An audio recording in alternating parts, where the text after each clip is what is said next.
Alô, galera do sexto ano, sejam bem-vindos a mais uma aula de História. E hoje vocês verão a religião e a cultura no Egito Antigo. Fiquem aí até o final que eu vou dar as informações necessárias para a aula de hoje. De antemão, peguem um livro de vocês e abram na página 16. E aí vocês vão acompanhando junto com a minha explicação. Primeiramente, é importante vocês saberem que a sociedade egípcia era bastante religiosa. Praticamente tudo girava em torno dos deuses. Isso mesmo, deuses. A crença dos egípcios era uma crença politeísta. O que quer dizer isso? É uma crença que acredita na existência de vários deuses. Monoteísta acredita apenas na crença em um único Deus. Estão entendendo, né? Monoteísta, um único Deus. Politeísta, vários deuses. Então, os egípcios eram politeístas. Eles acreditavam na existência de vários deuses. Os valores religiosos influenciavam bastante, né, no cotidiano das pessoas, na cultura dos egípcios. Praticamente tudo girava em torno da crença religiosa, né, da religião. Então, eles acreditavam que para eles receberem, né, coisas positivas, como as cheias do Rio Nilo, eles deveriam fazer festas para os deuses, cultuar os deuses, construírem templos em homenagem aos deuses, para que eles recebessem, né, coisas positivas, como eu citei para vocês na estante, as cheias do Rio Nilo. Então, praticamente tudo girava, mais uma vez, praticamente tudo girava em torno da crença religiosa, da religiosidade. As divindades egípcias, né, os deuses egípcios, eram representados de uma forma antropomórfica. O que quer dizer isso? É uma mistura de características humanas com características de animais, de coisas da natureza, por exemplo. Então era assim que os deuses do Egito eram retratados. Então eu vou citar para vocês, né, alguns dos principais deuses importantes aí para os egípcios. Alguns, né, não vou citar todos, que são muitos, que é para vocês pelo menos terem uma ideia de como eram, né, como eram os deuses, quem eram os deuses, né. Então vou citar para vocês um pouquinho. Então vamos lá. Seria praticamente impossível explicar para vocês 2000 deuses. É praticamente isso que existia no Egito na época, né, da antiguidade. Eles acreditavam em mais de 2000 deuses. Então, o primeiro que eu posso dar para vocês é Amon, o oculto. Era padroeiro da cidade de Tebas. Amon era um dos deuses mais populares e poderosos do Egito. Era geralmente representado em uma forma humana, mas após o período conhecido como Novo Império, passou a ser retratado com a cabeça de carneiro, simbolizando a fertilidade. Amon significa ou invisível, ou oculto, ou o obscuro. Amon era o deus do ar e do sol. Fazia parte da trindade tebana, junto com Mut e seu descendente Khonshu. O próximo deus do Egito é feminino. Isso mesmo, Mut. Mut, a deusa mãe. Mut, que significa mãe na língua egípcia, era uma das principais deusas tebanas, esposa de Amon e mãe de Khonshu. Como mãe, exercia um papel protetor, seja nesta vida ou na vida do além, livrando as almas da opressão dos demônios.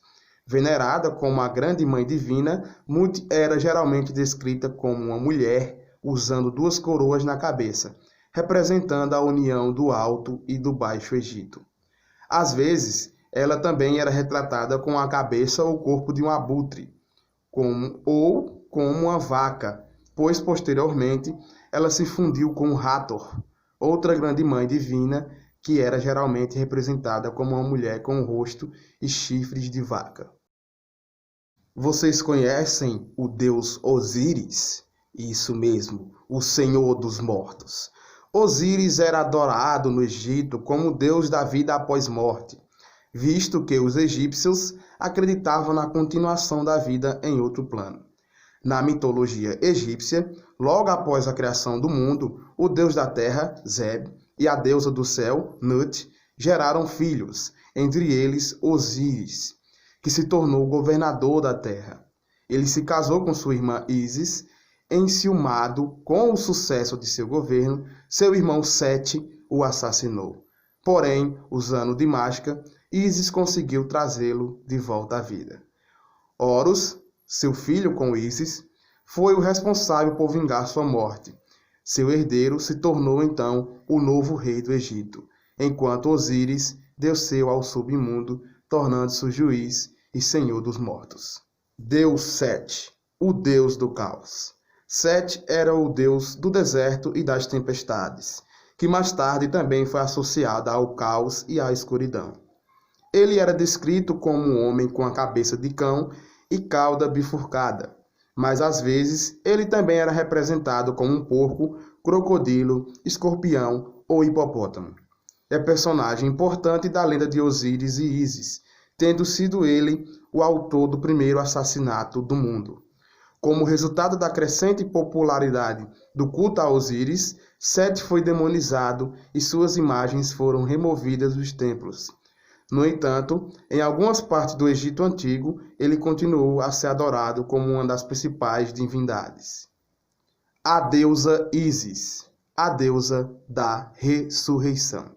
Ísis era uma deusa muito adorada pelos egípcios, talvez a mais popular entre todos os deuses do panteão egípcio. Era conhecido como uma divindade extremamente do bem e generosa, sempre disposta a atender às necessidades dos outros. Na mitologia, era mãe de Horus e esposa e irmã de Osíris. Quando seu marido Osíris foi assassinado por Sete, ela recolheu todas as partes do corpo do Osíris, unindo e trazendo de volta à vida. Assim, Ísis introduziu o conceito de ressurreição, que influenciou outras religiões, como o cristianismo. Horus, o restaurador da ordem. Horus era um dos mais importantes deuses egípcios. Filho de Osíris e Ísis, de acordo com o famoso mito, ele vingou o assassinato de seu pai, matando seu tio Sete e se tornando o novo rei do Egito. Assim conseguiu restaurar a ordem no Egito. Também adorado como deus da luz e do céu, Horus era geralmente descrito como uma criatura masculina com a cabeça de falcão, usando a coroa branca e vermelha. Os antigos faraós egípcios legitimavam seus governos, se apresentando para o povo como Horus encarnado. Anubis, o embalsamador divino. Anubis era um deus com cabeça de chacal e corpo de homem, responsável pelo reino dos mortos antes do assassinato de Osíris. Esse deus era conhecido por mumificar os mortos e orientar suas almas para a vida após morte. Também era o guardião dos cemitérios e das múmias. Anubis era descendente de Ra e Néfites e era representado com um tom de pele preto, simbolizando os depósitos escuros do Nilo, que garantiam o sucesso do cultivo no Egito. O preto também faz referência à cor que o corpo adquire no processo de mumificação. Segundo a lenda, foi Anubis o responsável por realizar a mumificação de Osíris, tornando-se o primeiro embalsamador. Como vocês viram aí, né, nesse pequeno trechinho aí que eu expliquei para vocês, um pouco da história, né, do que eram alguns deuses, um pouquinho mesmo. Vocês viram que os egípcios acreditavam na vida após morte. Foi acreditando nessa existência da vida após morte que os egípcios desenvolveram técnicas, né, de cuidar do nosso corpo na hora da morte. Essa técnica ficou conhecida como a mumificação. Passou a mumificar, né, os corpos, perfumando, fazendo todo um processo, né, para preparar o corpo para a próxima vida. Eu acredito que vocês já viram como é uma múmia, né? Elas são enroladas com faixas de linho, toda engomadinha, bonitinha. Que isso aí era o processo para preparar os mortos para a nova vida, né? Eles acreditavam na vida após morte. As pirâmides, as famosas pirâmides, nada mais eram do que túmulos. Isso mesmo, uma grande catatumba. Catatumba não, um grande túmulo. Vocês já devem ter andado aí em alguns cemitérios e viram, né, que as pessoas constroem algumas coisinhas, né, algumas catatumbas, uns túmulos, para enterrar os seus entes queridos. No Egito Antigo, as pessoas, no caso os faraós, mandavam construir várias pirâmides para enterrar o seu corpo, né, os seus tesouros, suas principais coisas que eles deixaram aqui enquanto eram vivos. Dentro da pirâmide, estavam lá nas paredes, né, o que esse faraó tem feito. Esse faraó fez tal coisa, né, desenhado, a escrita hierográfica, vários ouros, várias objetos que eram utilizados por esse faraó. Ele levava tudo mesmo, porque eles acreditavam, né, que eles iriam ter outra vida após a morte. Então, tudo que o faraó deixou quando ele morreu, né, era levado para a pirâmide para ser enterrado junto com o seu dono, né, o faraó. Além da construção das pirâmides, né, a arquitetura egípcia também construiu alguns templos, né, em homenagem a deuses e a alguns faraós aí ao longo das margens do rio Nilo. Então, vocês podem prestar atenção que a arquitetura era algo muito importante na vida dos egípcios. Não só a arquitetura, né, mas a matemática. A matemática no Egito, ela se desenvolveu em razão das necessidades da engenharia civil e hidráulica, orientadas para a construção das grandes obras do Estado. A astronomia, vocês já ouviram falar na astronomia, né? Servia para os egípcios olharem para o céu e observarem, né, e tentar prever aí as mudanças de climas, né, as cheias do rio Nilo, as secas. Então é por isso que a astronomia desenvolveu-se, né, em razão da necessidade da previsão do tempo e que era para ajudar no trabalho agrícola. Então, duas coisas que foram bastante importantes para os egípcios, além da religião, né, foi a matemática e a astronomia, que é importante eu falar isso para vocês. Na escultura, as imagens produzidas são grandiosas, marcadas pela rigidez e sobriedade da forma. Retratavam a figura dos faraós ou elementos de sua mitologia. Já a pintura se destacava pela ausência da perspectiva, sendo o tórax, né, e os olhos voltados para a frente, os pés e a cabeça sempre produzidos de perfil. Vocês estão vendo aí na imagem, né, tudo isso que eu acabei de explicar para vocês. E uma coisa que é interessante também é que os faraós, nas imagens, eram representados como a figura maior na imagem, ou seja, ele é o cara mais importante que as outras pessoas. Então ele era feito na imagem, né, de uma forma grande, enquanto as pessoas que não eram os faraós eram retratadas de uma forma pequenininha, o faraó enorme. Então é bastante interessante falar isso para vocês, já ainda na parte da cultura, né? Em relação ao pensamento científico dos egípcios, era bastante avançado para a época. Vocês já viram, citei agora para vocês, a astronomia, né, e a matemática, porque deu um branco aqui, a matemática, a medicina, né, que era responsável por estudar os corpos, estudar os órgãos, ver algumas doenças, né, analisar algumas doenças, estudar algumas doenças para produzir materiais que venham curar essas doenças. A questão das obras públicas, né, a arquitetura, enfim, os egípcios eram bastante avançados.